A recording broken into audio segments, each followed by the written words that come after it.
నమస్తే, welcome to our channel. నేను మీ ప్రభాకర్. గత కొద్ది రోజుల నుంచి కూడా హైడ్రామాగా నడుస్తుందని చెప్పి కూడా సోషల్ మీడియాలో నడుస్తాను. కేవలం పేదోళ్ళ ఇండ్లకే బుల్డోజర్ దూసుకు వెళ్తా ఉన్నాయని చెప్పి కూడా సోషల్ మీడియాలో చర్చనీయాంశంగా మారింది. అంటే ఇవాళ హైడ్రా పేరుతో మరో ప్రాణం బలి చేసుకుందని చెప్పుకోవచ్చు. దాదాపు తెలంగాణ రాష్ట్రంలో హైడ్రా కూల్చివేతలు స్టార్ట్ అయినప్పటి నుంచి 3 నుంచి 4 వరకు మరణాలు జరిగినాయి. ఇవాళ లేటెస్ట్గా మరో కథను హైడ్రా ఏదైతే గుర్తించిందో బఫర్ జోన్లో ఎఫ్టీఏలో ఉన్నాయని చెప్పి గుర్తించిన నేపథ్యంలో తను ఆవేదనతో అనుకోవచ్చు, లేకపోతే గుండెపోటుతో మరి మరణించినటువంటి అంశం చూస్తూ ఉన్నాము. సో దానికి సంబంధించిన కొంతమంది కాలనీ వాసులు ఉన్నారు. ఇది ఎక్కడో కాదు, న్యూ తులసి నగర్ ఏదైతే లంకాకు సంబంధించినటువంటి ప్రాంతము, అమీర్పేటకు సంబంధించినటువంటి ప్రాంతము. మరి మాట్లాడి తెలుసుకుందాం ఈ మరణానికి గల కారణాలు ఏంటి, అసలు ఎట్లా చనిపోయింది అనేది. చెప్పండి అన్న, మీ పేరు? నా పేరు రాజశేఖర్ రెడ్డి అన్న. ఇప్పుడు ఎట్లా చనిపోయిండు అంటే యాక్చువల్లీ మనిషి హార్ట్ అటాక్ చనిపోయినా అంటే ఏదైనా భయము బాధ జరిగితేనే మనుషులకు హార్ట్ అటాక్ వస్తుంది, అవునా? ఇప్పుడు వాళ్ళు ఉన్నది ఏ జోను, వాళ్ళది ఎఫ్టీఓలు అని, బఫరింగ్ జోన్ అని, ఇట్లా ఆల్రెడీ స్టెన్స్ స్టార్ట్ పెట్టిరు హైడ్రా అని. దానికోసమే ఆయన సరే ఏదైనా ఉండని హెల్త్ ఇష్యూ, బట్ చనిపోయిందంటే ఈ హైడ్రా భయానికి ఆయన హార్ట్ స్ట్రోక్ వచ్చింది ఎవరికైనా. సరే ఇంకొకటి గవర్నమెంట్ ఫస్టే హైడ్రా అని చెప్పి ఇవి మార్కింగ్ వస్తున్నాయి, రేపే వస్తున్నాం, శనివారం వస్తున్నాం, ఆల్రెడీ ఒకసారి వచ్చి వెళ్ళిరు. పబ్లిక్ ఎగ్జామ్ గ్యాదర్ అయ్యే వరకు వాళ్ళందరూ వెళ్ళిపోయారు. అయితే ఏదైతే పని వాళ్ళు చేస్తున్నారో సార్, ఫస్ట్ పెద్ద వాళ్ళ దగ్గర నుంచి చేసుకుంటారు అనివ్వండి. అంటే ఇప్పుడు ఓఎస్సీ కాలేజ్, దుర్గం చెరువు కానీ, ఓఎస్సీ కాలేజ్ కానీ, మల్లారెడ్డి, అయితే వాళ్ళు అంటారు విద్యా సంస్థ అట్లా అంటున్నారు కదా. ఇప్పుడు మరి దుర్గం చెరువుకి ఏమైంది? దుర్గం చెరువు కూడా ఇప్పుడు ఉంది కదా. ఇంకొకటి వీళ్ళ బాధ ఏంటంటే, స్పెషల్గా వీళ్ళ బాధ ఏంటంటే అన్న, 25 years నుంచి ఇక్కడ ఉంటున్నారు. రోడ్కి సంబంధించి ఇప్పుడు గవర్నమెంట్ రోడ్స్, ప్రాపర్టీ ట్యాక్స్ కడుతుర్రు, కరెంట్ బిల్ కడుతుర్రు, వాటర్ బిల్ కడుతుర్రు. అవన్నీ పేర్లు కూడా వాళ్ళ పేరు మీదే ఉన్నాయి, రిజిస్ట్రేషన్ ఇండ్లు ఉన్నాయి. ఇట్లా అన్నీ గవర్నమెంట్ వసతి ఇచ్చిన తర్వాతనే, అరే ఇది ఏవి ఇండ్లు పోవనే నమ్మకం తర్వాతనే వాళ్ళు ఇండ్లు ఇంత పెద్ద బిల్డింగ్లు కట్టుకుంటారు. వీళ్ళు ఇంత టెన్షన్ ఉండి ఇట్లా చేస్తే ఎట్లా అన్న? ఎట్లా చూడవచ్చు మరి దీని అంతటిని కూడా? అంటే ఎందుకు అదే పేదోళ్ళ దగ్గరికి వస్తారు కదా అన్న. పేదోళ్ళ దగ్గరికి రావడం కంటే ముందు ఫస్ట్ పెద్దవాళ్ళ దగ్గరికి రావండి. ఖాళీ స్టార్టింగ్లో ఒక్కటి ఇన్కన్వెన్షనల్ ఒక్కటి గులగొట్టిరు, తర్వాత ఏమైనా చేసిరా? తర్వాత ఏమైనా అయినాయా చెప్పండి? విల్లాస్ ఉన్నాయి, అది అమీన్ రేట్ సంథింగ్ ఏదో ఏరియా పేరు అది వచ్చింది, అదొకటి. అట్లా హైడ్రోజోన్ ప్రకారం కంపేర్ చేస్తే దుర్గం చెరువులో కట్టిన విల్లాలు, కాలేజ్లు ఇవన్నీ స్మాష్ చేసిన తర్వాత అలాంటి గరీబుల దగ్గరికి వస్తే బాగుంటుందని మేము కోరుకుంటాం గవర్నమెంట్. అంతే, దానికి ఇంకోటి రూపాయి కష్టపడి కట్టిన ఇండ్లు అవి, దానికి ఏదైనా కరెక్ట్ పరిహారం అంటే కరెక్ట్ దానికి సంబంధించి చూపిస్తే మాకు. చనిపోయినటువంటి వ్యక్తి ఏం చేస్తుంటాడు? అది నేను కూడా యాక్చువల్లీ మా అన్న కోసం వచ్చినాము. మనకు ఎగ్జాక్ట్లీ ఆ పర్సన్ గురించి డీటెయిల్స్ తెలియవు, కానీ ఏంటంటే ఆ ఇన్ఫర్మేషన్ అయితే హైదరాబాద్ అనేది వచ్చింది అంతే. ఎట్లా చూడవచ్చు? ప్రభుత్వానికి ఏం చెప్తారు? ప్రభుత్వానికి ఏం చెప్తామంటే ఏముందన్న, వాళ్ళకి తెలియట్లేదా? న్యూస్ చూస్తూనే ఉన్నారు, అన్నీ చూస్తున్నారు, వాళ్ళకి తెలియట్లేదా? ఆయన ఏదో డైరెక్ట్ గరీబోళ్ళ ఇండ్ల మీద కాకుండా ఫస్ట్ పెద్ద వాళ్ళ పనులు చేసుకుంటూ మా దగ్గరకు వస్తే బాగుంటుందని మేము అనుకుంటాం అంతే.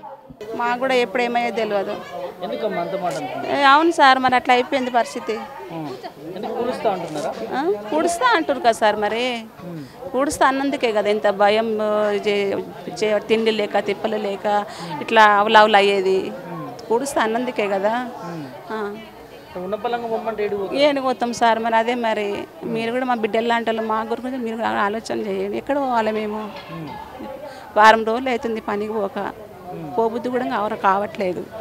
అట్లా ఈ భయము, ఇల్లు పోతుంది కదా, చేసేం లాభము? కడుపుకు తినక కాయం తినక ఏం చేయక నీళ్ళు తాగకుండా పని చేసుకొని వచ్చి ముదురుకుందామంటే కూడా గూడు కూడా పోతుంది అన్న భయం. అంతే. 40 సంవత్సరాల నుంచి ఉంటున్నాం. నా కొడుకులు నీ ఎంత ఉన్నారు? కట్టుకున్నాం సార్, కట్టుకున్నందుకే బాధ.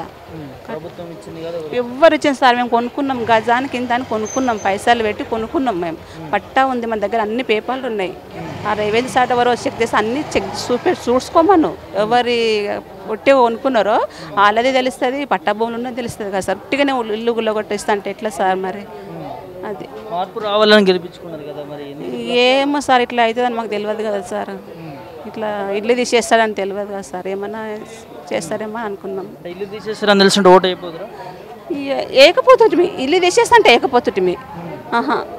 ఇల్లు తీసేస్తా అంటే ఎందుకు వేస్తాం సార్? ఇల్లు తీసేస్తా అంటే ఇల్లు అన్నీ అన్నాడు కదా, మోసపోయినాం. డబుల్ బెడ్రూమ్ కూడా ఇస్తా అంటున్నాడు కదా. వద్దు సార్ మాకు డబల్ బెడ్రూమ్. నాకు 2 కొడుకులు నీళ్ళకలకు పెళ్ళిళ్ళు అయినాయి. వాళ్ళు ఏడ ఉంటారు ఒక డబుల్ బెడ్రూమ్లో ఇస్తే చెప్పండి. మీరు ఉంటారా డబుల్ బెడ్రూమ్లలో? మీకు పెళ్ళిళ్ళు అయినాయి అనుకో మీరు ఉంటారా డబుల్ బెడ్రూమ్లలో? ఇప్పుడు నా పిల్లలు కూడా అట్లనే కదా సార్. ఇవాళ రేపు పిల్లలు ఎట్లా ఉన్నారు? మీ కాలనీలో చనిపోయినటువంటి ఆ వ్యక్తి గుండెపోటుతుంది ఎట్లా చూడవచ్చు? హార్ట్ అటాక్ వచ్చి ఎందుకు? ఇదే భయం, భయంతో. మీటింగ్ కూడా విన్నాను. నిన్న మీటింగ్ కాడికి వచ్చిండు కేటీఆర్ సార్ వచ్చిండు కదా సార్. అక్కడికి వచ్చిండు. నిన్న పనికి కూడా పోయిండు ఆయన. పనికి పోయి సార్ వచ్చే వరకు వచ్చి ఆడ కొద్దిసేపు కూర్చొని కూడా వచ్చి ఇక్కడ ఏమైనా మాట్లాడుతున్నాడా తను? మాట్లాడుతుండే. తిన్నరా అమ్మ అన్నమ్మ అంటే మొన్నటిదా కూడా అమ్మ ఇట్లా మన పరిస్థితి ఎట్లా అంటే ఏం కాదు సేపు సార్ వస్తుండే అది ఇది అని అనుకున్నారు. ఇట్లా అనుకోలేదు సార్, అనుకోలేదు. కుటుంబ పరిస్థితి ఏందమ్మా? పిల్లలకైతే తల్లి లేదు, ఇప్పుడు తండ్రి కూడా పోయిండు. వాళ్ళ నాయనమ్మ చచ్చిపోయి 6 నెలలు అవుతుంది. ఇంకా వాళ్ళకి ఎవరైతే లేరు ఇప్పుడైతే ప్రస్తుతానికైతే ఎవరు లేరు ఆ పిల్లలకి. తల్లి కూడా లేదు. తల్లి చచ్చిపోయింది ముందే, ఫస్ట్ చచ్చిపోయింది తల్లి. తల్లి పోయినాక ఇప్పుడు తండ్రి, పొద్దున్న తండ్రి. పిల్లలు ఏమో సార్ ఇక రోడ్డున్న పడ్డాడు. ఇప్పుడు ఇక ఉన్న గుడి కూడా తీసేసి అదే కదా ఆయన భయంతో చచ్చిపోయింది. పిల్లలు ఏడబోతారా అని. 3 కొడుకులు ఆయనకి. 3 కొడుకులు, భార్య కూడా లేదు, పిల్లలకి ఎట్లా మానవేద తిండి తినకుండా చేయకుండా తినలేడు. తిండి తినకుండా చేయకుండా ఎట్లనే ఏడగలిస్తాడు మాట్లాడుకుంటూ ఉండేది. అంతే సార్. ఎట్లా మరి ఇట్లా అయితే మీ పరిస్థితి? ఏమో సార్ ఇక సత్యకాలమే ఉంది సార్, ఏం లేదు ఇక. అందుకోసమైనా ప్రభుత్వం ఏమో సార్ ఇక సార్కే ఏమైనా మార్పు చేస్తారేమో అనుకున్నాం కానీ మా ప్రాణాలకు ముప్పు చేస్తారని అనుకోలేదు. మేము కూడా సచ్చేదే ఇక. ప్రభుత్వాలు అవును సార్, ఇంత చేసినా కూడా సార్కి కనికరం వస్తలేదు. ఇంత చేసినా ఎంత అన్నం చేస్తాం చెప్పు అన్న. ఇట్లా చేయొద్దు కదా సార్, మరి పెద్ద సార్ ఉండి కూడా ఇట్లా చేయొద్దు కదా, ఆలోచన చేయాలి కదా సార్ ఇంత పబ్లిక్ను. అది గదే బాధ సార్.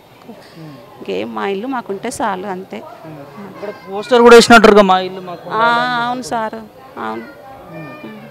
మరి ప్రభుత్వం ఇట్లా చేయడం కరెక్ట్ కాదు. నిజంగా ఒక ఆయన మరణించడం అనేది కూడా కరెక్ట్ కాదు. ఆమె కూడా చచ్చిపోయింది కదా సార్ వేసుకొని. ఆమె కూడా దీనికి ఆ సారే. ఇదంతా చూస్తే ఎట్లా అనిపిస్తుందమ్మా? భయం అవుతుంది సార్. ఇక ఇప్పుడు ఈయన చూస్తున్నాం, భయం అవుతుంది. మాకు ఎప్పుడు ఏమయ్యేది కూడా తెలుస్తలేదు. ఇప్పుడు మా ఆయన కూడా అట్లనే ఉంది. అది అదే భయం అవుతుంది. ఏం చెప్తారు ముఖ్యమంత్రికి? ఏం చెప్పలేము సార్. ఇప్పటికన్నా ఆఫ్ చేసుకొని దయచేసి మా ఇల్లు మాకున్న ఆమె ఇస్తే చాలు సార్. ఎవరు ఎప్పటిలాకన్నా పనులు చేసుకొని బతుకుదంత శక్తి. ఏదో ఉండో లేకున్నా ఉప్పు కారం ఏదో ఒకటి వేసుకొని తినైతే మా ఇంట్లో మేము ఉంటాం కదా సార్.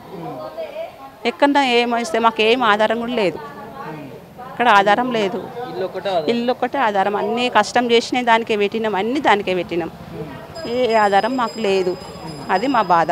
ఎక్కడ పోవాలి చిన్న చిన్న పిల్లలని వేసుకుని. ఒకవైపు మూసి సుందరీకరణ చేస్తాము అని చెప్పి అంటే ఈ కబ్జా చేయడం వల్లనే హైదరాబాద్కు ముంపు ఉంది, వరదలు వస్తున్నాయని చెప్పి. కబ్జా చేసింది తెలుస్తుంది, అన్నీ తెలుస్తాయి కదా సార్. మీరు వస్తే ఉన్నాయి కదా మా దగ్గర పట్ట కాయిదాలు ఉన్నాయి, కొనుక్కున్న జాగా కాయిదాలు ఉన్నాయి, రేటు కూడా ఉంది. గజానికి ఇంత రేటు కూడా ఉంది కదా. మేము ఎంత కబ్జా చేసుకుంటే ఎందుకు చేసుకుంటాం చూడు, చెక్ చేసుకో. అంతేగాని కొన్నాం మేము, పైసలు పెట్టి కొనుక్కొని కట్టుకున్నాం. మేము కష్టపడి కట్టుకున్నాం. మేము ఉన్నది లేదంతా దీనికే పెట్టేసినాం. ఇప్పుడు మాకు తినేందుకు కూడా మాకు ఇప్పుడు ఏం లేదు. ఇప్పుడు నేను వారం రోజులు అవుతుంది పని పోక. చేతనెత్తలేదు పోవాలనిపిస్తే. తిండి లేదు, తిప్పలేదు, నైట్ నిద్ర వస్తలేదు. ఇదే ఆలోచన, మన ఇళ్ళకి ఎప్పుడు వస్తారో. పక్కపక్కన చూస్తున్నాం కదా సార్. అంతా అక్కడ పోయిందంటే ఇక్కడ పోయిందంటే భయం అవుతుంది. ఆటల్లో చేతనెత్తలేదు, పోవాలంటే చేతనెత్తలేదు. ఎట్లా చూస్తారండి ఇలా ఒక వ్యక్తి హైడ్రాతోనే చనిపోయాడు అనుకోవచ్చా? గుండెపోటు